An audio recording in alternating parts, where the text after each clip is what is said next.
Hello, everyone. My name is Celine Caruso Dixon. I am a business analyst who works in policy and governance development in the inclusion space with a keen interest in AI at ATB Financial.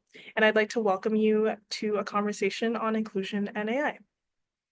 When we bring up inclusive language and themes in AI in general, the conversation tends to lean towards the possible biases present in the data sets used for development, biases present in the developers, or even with who is writing the code.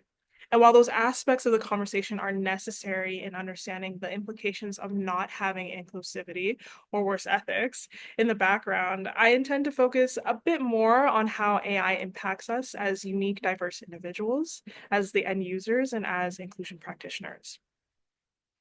It has become customary to hear of stories on how AI has wronged X group or community.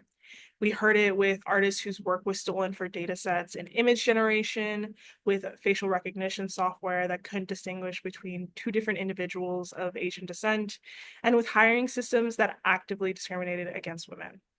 These are not one-off events, nor are they isolated. They tell us something about our societies, how inclusion and existence on equitable terms is lacking, and furthermore, being exacerbated by AI. Of course, there are good stories too. AI being used to help in cancer research, accessibility tech, and learning as well. However, those harmful stories still persist. And the question arises, how do we use AI to help us on this journey of inclusion? We can't ignore the back end work of developing AI. As end users and inclusion practitioners, we may not be involved in this development. However, actively questioning who is building AI is necessary if we are to use this technology in the inclusion space. In the same way we vet the resources and education used in this space to make sure it causes as little harm as possible and is overall aiding diverse communities, we must vet the AI systems and tools for the same thing. Furthermore, the intentional curation of data sets that hold inclusion as a central theme rather than as an add-on is integral to the current and future use of AI in our space and communities. What we require in the back end work of AI is the integration of representation in order for AI systems to be used in a more inclusive and diverse way. Without this crucial step of actually implementing data sets that showcase a wide variety of individuals, communities, and cultures, and challenging personally held biases, the possibility of using this technology within inclusion work becomes more complex, as the implications of using something that could cause harm need to be considered and handled. If we are willing to do that work, however, to use AI, particularly in its current iteration, then another area of using AI in this inclusion space is by bringing it to our communities. As inclusion practitioners, we must recognize the inequality that exists in being able to even access and use this technology.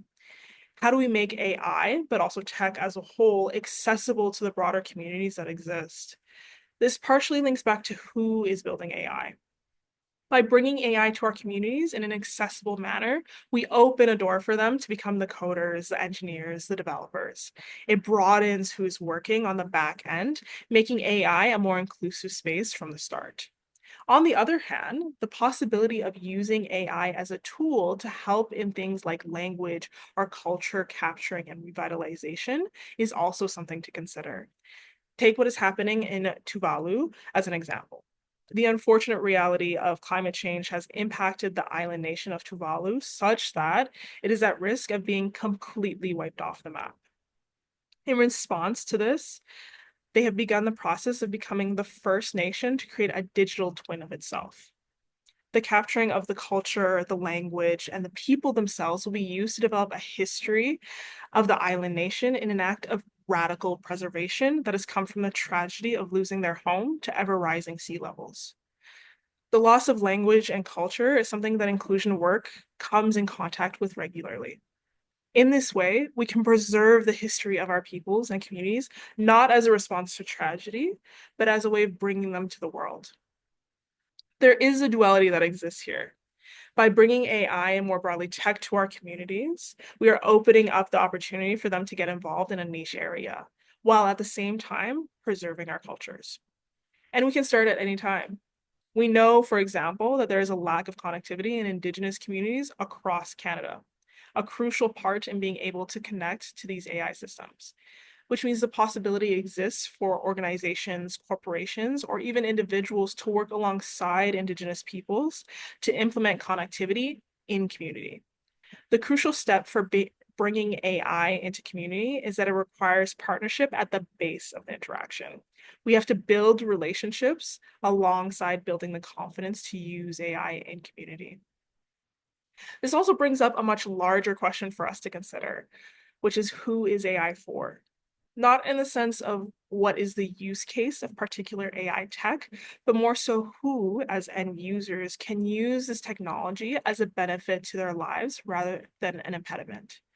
When I ask who is AI for, I'm asking about the ease of use and understanding, about its integration into society or communities, about the representation of who end users are, but also if it is only for the privileged few who will have the time, money, and ability to understand and use AI. We've seen that AI tech can specialize in accessibility, but that doesn't mean all AI tech is accessible. And we've seen that AI has gone through the process of vetting data sets to be more inclusive. But once again, that doesn't mean all AI tech does that. When we look at the broader scope of AI tech, we can see how there aren't very many that would fit into a more inclusive category for who their end user are.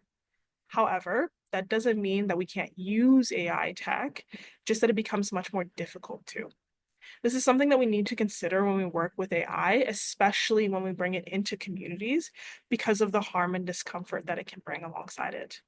There is a very large difference in being uncomfortable because of a growth opportunity and being uncomfortable because you're not considered or wanted. So it's something to constantly keep at the forefront. As a tool, AI can help us be more inclusive overall. One method in bias mitigation, for example, is using AI as a filtering mechanism. Having an AI system filter out information such as names, gender, birth dates, names of educational institutions, et cetera, creates an anonymized candidate that has equal opportunity. It also allows us to question what is truly necessary in our hiring process. What is the difference between individuals that have computer science degrees from different accredited universities, for example? The bias creep that occurs from the mention of an esteemed or highly regarded university is very real. The key here is that AI is not handling who the most acceptable candidate for the position is.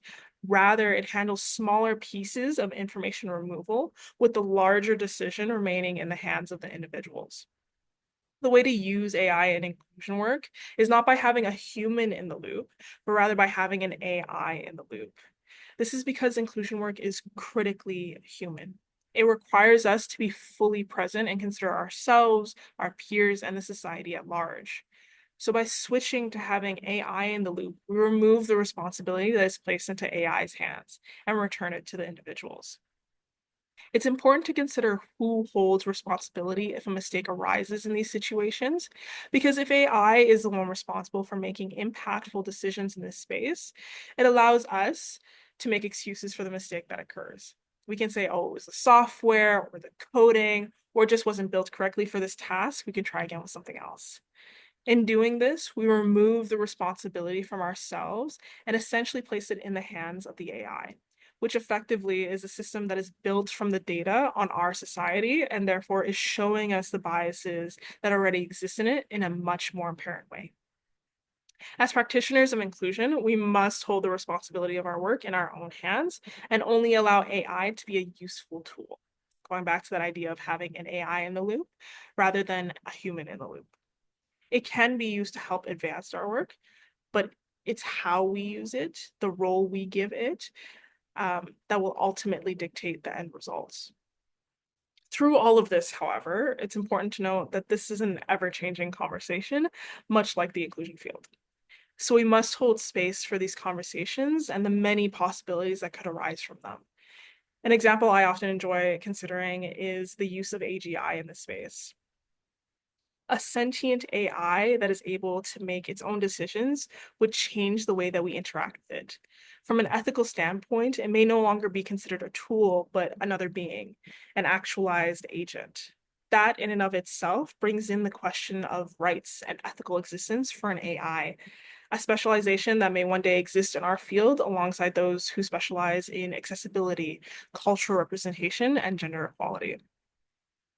As these conversations and fields shift at what seems like ever increasing speeds, new possibilities will arise from them.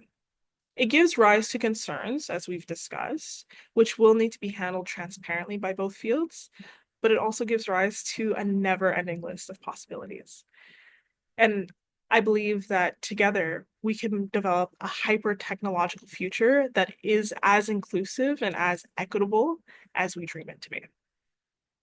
Thank you so much for listening today, and please feel free to reach out to discuss this area or anything else in inclusion and AI further.